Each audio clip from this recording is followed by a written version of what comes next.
Good morning. Today I'm going to be reviewing the Bersigar BG-1639. I bought this watch from Amazon for £100. The Bersigar BG-1639 is the exact same watch as the Pagani design PD-1639. Recently Pagani design have rebranded, they're now known as Bersigar. So this Bersigar watch is the identical watch to the Pagani design version which it succeeds. So firstly let's look at the watch box that the watch comes in. This Bersigar BG-1639 comes in a matte black cardboard watch box with the Bersigar brand logo on the lid of the box. So one removes the lid to the box, and inside the watch is protected in transit by a piece of foam, and inside it has another piece of foam which has a cutout of the shape of the watch. So it's well protected in transit, and bearing in mind the low price point of this watch, it's only £100, I think it's perfectly acceptable to use a cardboard watch box at this price point. So I'll talk you through the other items that come with the watch. I think it's a credit to Bersigar that they also include this jeweler screwdriver which is used for resizing the bracelet. The oyster style bracelet has screw pins rather than push pins, and I think it's good that they've included a screwdriver. So if you're a collector and you don't have a set of jeweler screwdrivers, you don't have to buy a set of screwdrivers to resize the bracelet, so that's good. One also gets a Bersigar branded polishing cloth for the watch, which again I think is good at this price point. One doesn't usually get polishing cloths at £100 price tier piece. And lastly, one also gets a guarantee card. Now I bought the watch from Amazon, so as one would expect, the guarantee card isn't filled in with the date, reference number and who sold me the watch. Presumably this is intended for a watch dealer or jeweler supplying the watch at retail to fill this in for the customer. The watch itself is guaranteed with a 12-month guarantee, and I think that's perfectly acceptable bearing in mind the low price point of the watch. So looking at the watch itself, this Bersigar BG-1639 is clearly an homage to the Rolex Smurf Submariner because it has a blue sunburst dial and blue ceramic bezel. In terms of the specification of the watch, it's a 43mm case. So although it's an homage to the Smurf Submariner, which is 40mm, the case of this Bersigar is actually 3mm larger, so it's the same case diameter as a Rolex Sea Dweller, the SD43. So it is 13mm thick, so it's significantly lower profile than a Sea Dweller, but it has the same 43mm diameter. It has a 20mm lug width, which is the same as the Rolex Submariner with a super case. So interesting choice of dimensions, 43mm by 13mm thick with a 20mm lug width. The Sea Dweller SD43 43mm case has a larger lug width of 22mm. Personally, I think that's better proportions. I think that Bersigar should have used a 22mm lug width rather than the 20mm they've chosen, because the taper on the bracelet is quite large, and that has the effect of making the 43mm head of the piece appear very top heavy on the wrist, because it's a large case and the bracelet tapers from 20mm down to 16mm, which is the same as the Rolex Submariner with a super case. So one gets the feeling that it's a top heavy head to the piece with a bracelet which has too much of a taper. I personally would prefer 22mm bracelets on this 43mm case. So with regards to the rest of the specifications, it's a heavy piece. One immediately feels the heft when one takes the watch out of the watch box. It weighs 162 grams, so it is a heavy piece. If you're a collector with a smaller wrist of 6 to 7 inches, I would advise that this watch is going to be too big and heavy to wear with comfort on a daily basis. If you're a collector with a larger wrist of 7 to 8 inches, then the 43mm case will fit your wrist well. But I would advise really 40mm is the maximum case size for a collector with a 6 to 7 inch wrist. The ideal case size for that wrist size is 39mm. I think 43mm really is just too large. Now I have an 8-inch wrist, so I don't have a problem with a 43mm case, although even I find 162 grams is a lot of heft on the wrist. Really, the ideal maximum weight for a dive piece in 40mm is 150 to a maximum of 160 grams, and you really can feel that 163 gram weight on this oyster bracelet. It does feel like a very heavy piece. So with regards to the rest of the specification, it has a sapphire crystal with a Cyclops magnifier over the date complication at 3 o'clock. It has 100 meters of water resistance, and as I've discussed, the watch comes with a 12-month international guarantee. So one thing I have to give credit to Bersigar for is they haven't made any false claims to the watch. I have no doubt that this watch will provide an effective hermetic seal to 100 meters of water resistance from the screw-down stainless steel crown, which is signed with the Bersigar brand logo, and also the screw-down exhibition case back. It's nothing unusual to get 100 meters of water resistance with a screw-down crown and screw-down exhibition case back, so I'm confident that that is a true water resistance rating. Underneath the 6 o'clock index on the dial, it says Japan movement, and that is indeed true.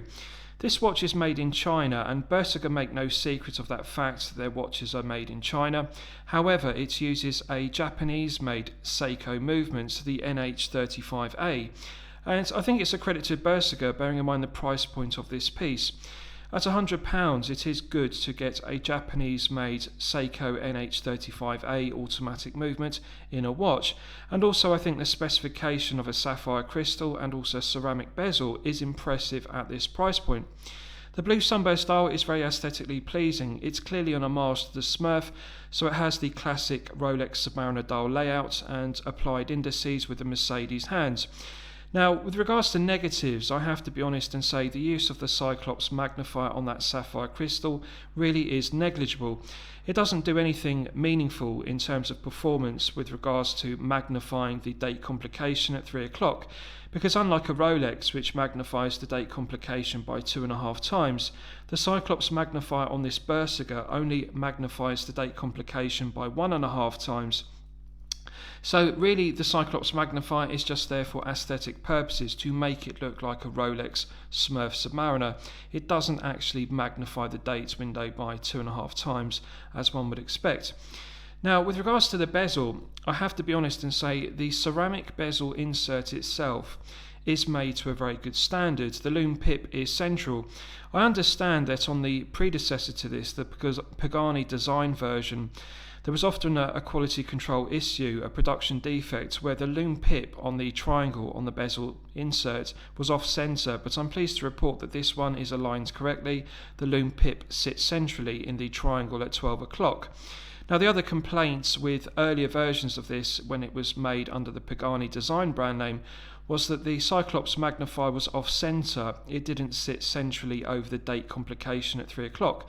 But again, I'm pleased to report that that has now been resolved, and the Cyclops magnifier on the sapphire crystal on this piece does sit centrally over the date window. So although it only magnifies the date by 1.5 times magnification, it is adhered centrally to the sapphire crystal. So it looks like since Pagani Design rebranded as Bersigar, they have made some improvements to build quality and quality control of this watch, the BD-1639. So screw down crown, and I have to be honest and say that the screw down execution in terms of the thread pickup is very good. It feels like an NH35A should do. When one unscrews the crown, it pops out, and the advantage of the NH35A is that it has hand winding and hacking. So this is a 40-hour power reserve piece, and one can top up that 40-hour power reserve by unscrewing the crown and manually winding it. So I think to have hand winding and hacking at £100 price tag piece is very good. So with regards to the movement used in the piece, it uses the Seiko NH35A, which is a reliable, well-proven workhorse movement. It's made in Japan, and Seiko also make the movement in Malaysia, but I'm pleased to say that this does actually use a Japanese-made version of the NH35A rather than a Malaysia-made version. It has 24 joules, a 40-hour power reserve, and the stated accuracy of the NH35A is minus 20 seconds to plus 40 seconds per day. Now I'm pleased to report that this one is running at plus 12 seconds per day, which is perfectly acceptable for a £100 watch. It runs at the 21,600 vibration per hour beat rate. So the disadvantage of that 21,600 vibration per hour beat rate is the second-hand judders rather than sweeping smoothly around the dial, which is the case with an automatic movement with a beat rate of 28,800 vibrations per hour and a frequency of 4 Hz. Some collectors dislike that juddering second-hand one gets with the Seiko NH35A due to that 21,600 vibrations per hour beat rate. Personally, I don't regard it to be detrimental. It's a personal preference. Some collectors have to have a smooth sweeping second-hand. Some dislike the judder. Personally, I don't see it as being a problem. So with regards to the rest of the piece, the build quality overall is satisfactory. I would describe the head of the piece as being well finished. The case polishing is good. The mirror polishing on the flanks of the case is done to a good standard, and the brushed satin finish to the grained finish of the stainless steel on the tops of the lugs is also done to a good standard. It has solid end links in the Oyster bracelet. The Oyster bracelet tapers from 20mm down to 16mm. Bersigar have effectively copied the Rolex glide lock clasp, but this clasp is a flip lock. It doesn't have a glide lock extension. It uses an extension which is similar to the Rolex Easy Link, and it gives 5mm of extension to the bracelet. The execution of the Easy Link is poor, and although it is functional, it's not actually very well made. There's a bit of play in it. Now, with regards to the flip lock, it's a shame that they didn't actually include a larger scallop for the thumbnail to fit underneath the flip lock clasp, because it's actually quite difficult to get one's thumb underneath it. The other difference is, on a Rolex glide lock, this section of the end of the clasp is sprung loaded, so the tang actually pops up when one puts one's fingernail underneath it, but on this, the end of it isn't sprung loaded as much, so as you can see, it doesn't move up the same as a Rolex glide lock clasp. There's minimal articulation. So although it is a copy of the glide lock, it's not as well executed because it doesn't have the same amount of articulation in the sprung loaded end to the tang. So really it's difficult when you put your index fingernail underneath the end of the tang to prise up the sprung loaded end of the glide lock. It doesn't actually make it easy because there's very close tolerance underneath the flip lock to the end of the tang to get your fingernail under it. So difficult to operate, although the finishing of it in terms of the brushed satin finish is acceptable. It's signed with the Bersigar brand logo, which is well engraved. It is actually engraved to a very high standard, so I have to give them credit. The edge of the clasp is polished to a flawless mirror finish, and brushed satin finish is very good on the exterior of the clasp. When one opens it, I'm pleased to say that it has a solid stainless steel milled clasp, which is similar to the Rolex glide lock. For a time, Rolex did actually use the brushed satin finish on the interior of their glide lock clasps. Currently, they have switched over to having a mirror polish finish throughout on the interior. So this really does replicate the early glide lock clasps. I think that it's well finished overall, and I have to give credit to Bersigar at this price point, because to get a clasp like the glide lock at only £100 really is good. And the only thing I really dislike is the Easy Link extension, which I'll pop out. As you can see, the Easy Link type extension adds 5mm to the length of the Oyster style bracelet, but there's play in it, and it's a sloppy fit. It's not as well executed as a Rolex Easy Link extension, and it's also difficult to press back into the glide lock clasp. One has to apply firm pressure, but once it is clicked in, it does click in securely. There's no chance of it coming loose. So although it's not well executed, it is functional and it does do the job. That's the way I would describe it. Now, with regards to the bracelet finishing, there are some imperfections. For example, I looked at the brushed satin finish of the exterior of the Oyster links, and there are some marks on the end links and also on the links themselves, and I think that's unacceptable for a brand new watch. And there's also some fine scratches to the brushed satin finish of the exterior of that glide lock clasp. So I think it's unacceptable to buy a brand new watch. And for example there, if you look at the end of that the glide lock clasp, you'll see there are some marks to the Oyster bracelet, and I really think that's the kind of thing that quality control should pick up, and they should have brushed those out prior to the watch being dispatched. So I would say that the head of the piece is finished to a very good standard with no imperfections. However, there is room for improvement with regards to the finishing on the oyster bracelet. The flanks of the oyster bracelet are finished to a flawless mirror finish. I have no criticism of that. They use screw pins rather than push pins, which again is good to see at this price point.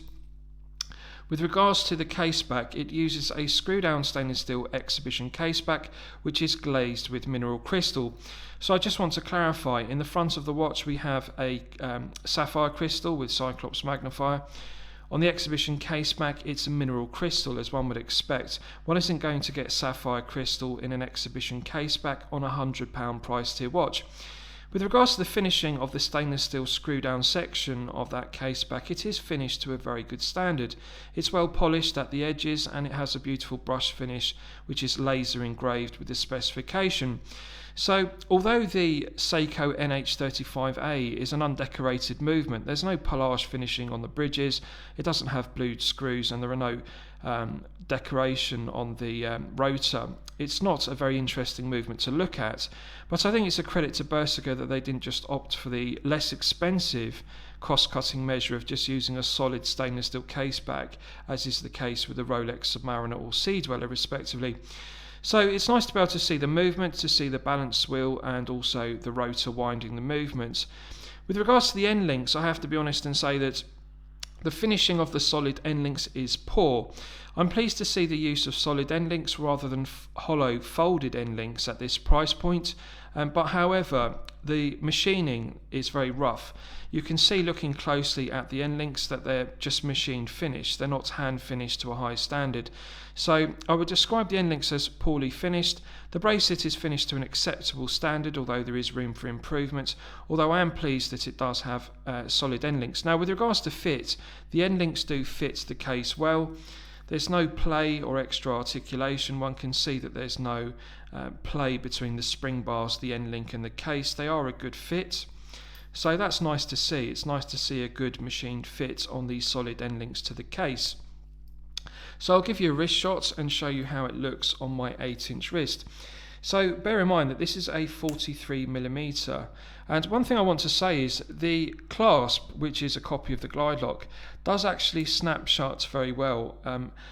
Both the interior and the exterior flip lock, they are well made in terms of execution. They do work very well.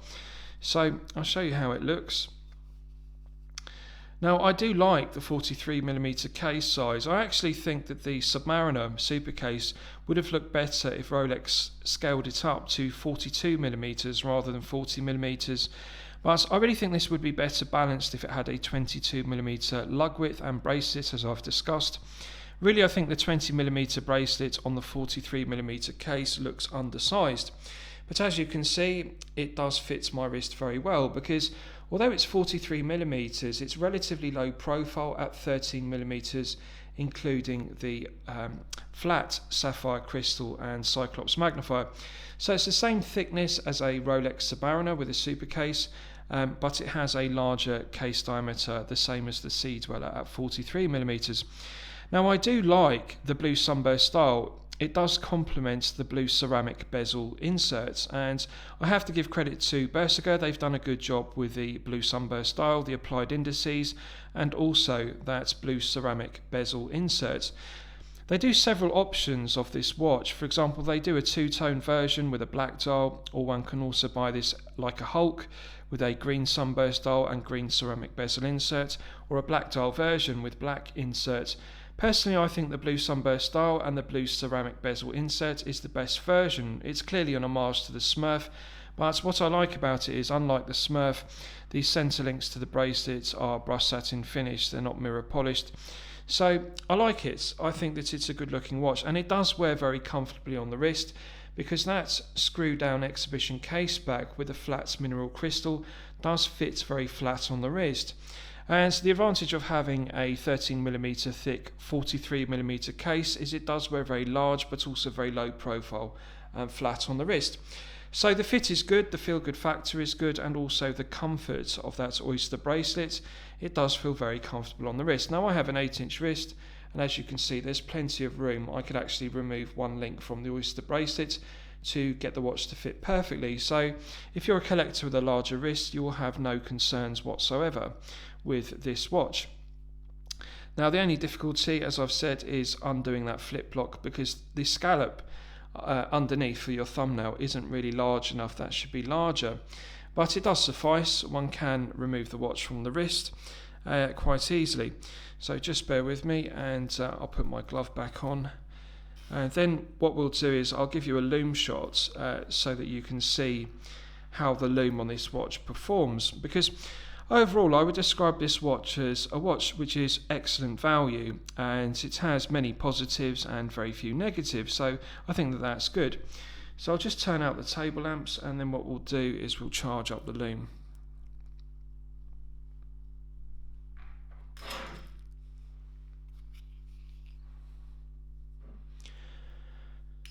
Right, so it's already beginning to glow, but I'm going to charge it up and we'll see what the performance is when it's at its absolute maximum.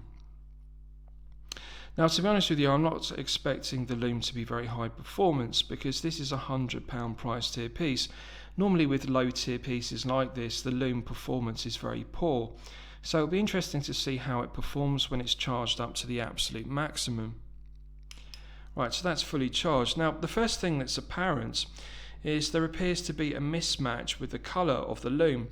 If you look at the colour of the Lume on the hands, which are Mercedes hands, they're clearly green. And if you look at the tone of the Lume on the applied indices and also the Lume pip in the ceramic bezel inserts, they're clearly blue. So there's a colour mismatch. Now, I personally dislike that. I think that whether they go for green or blue, the Lume throughout should be the same colour on a watch. I really don't like the contradiction of having green Lume on the Mercedes hands and blue Lume on the applied indices and Lume pip. Now, the Lume initially glows very brightly, but as you can see, it's quickly fading, and I would describe the Lume performance as poor.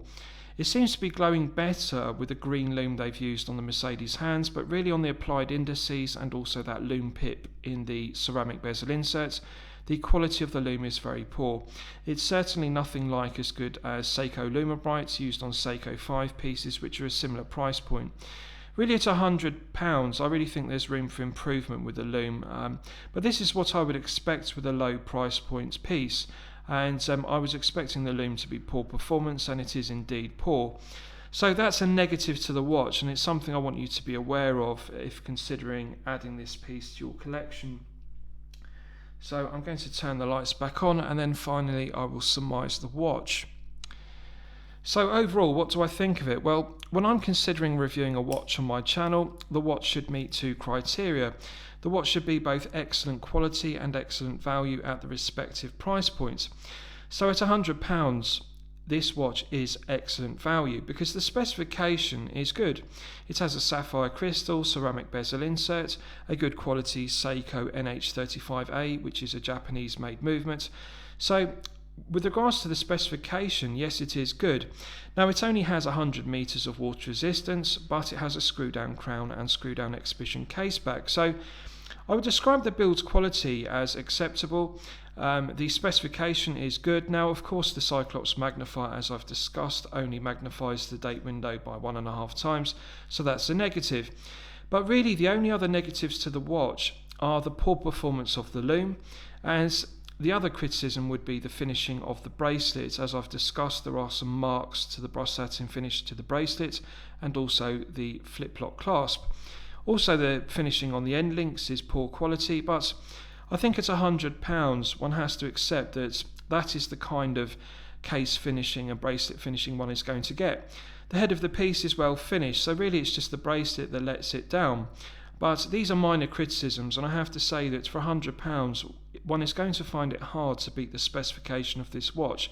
To get a Seiko NH35A powered piece with a ceramic bezel insert and sapphire crystal, it really is hard to find that specification at only £100. Overall, I think it's a good looking watch and I like it. Now lastly, I'll just show you the bezel action, which again I think is good. It's got a nice smooth clicking action to the 120 click unidirectional bezel. Now there is some backlash to the bezel, but it is minimal.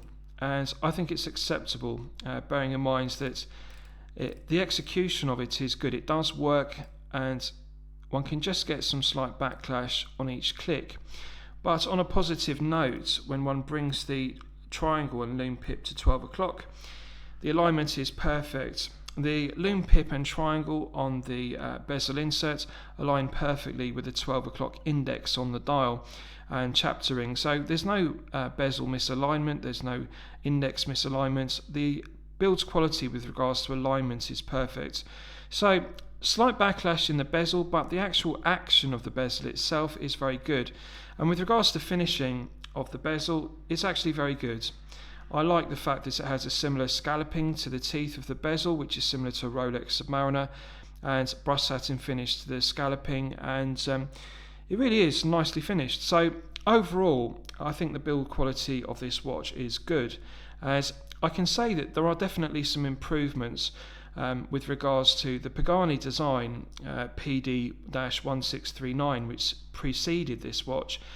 Since Pagani design changed to Bersigar, they've clearly made some quality control improvements, because the Cyclops magnifier sits perfectly over the date complication, as I've discussed. The Lume pip is central in the triangle, which was another quality control issue. So I think that they have made some efforts to improve the quality control of their watches when they changed from Pagani design to Bersigar. So I regard this Bersigar to be a better quality watch than the Pagani design, which it succeeds. So overall, I think it's a good watch. I think it's £100. I recommend it. I like the watch. I think it's a good looking piece. The specification is good, and the quality of the piece is good. So I hope you've liked my review of the Bersigar BG-1639. Please feel free to post your own comments below the video. Thank you very much.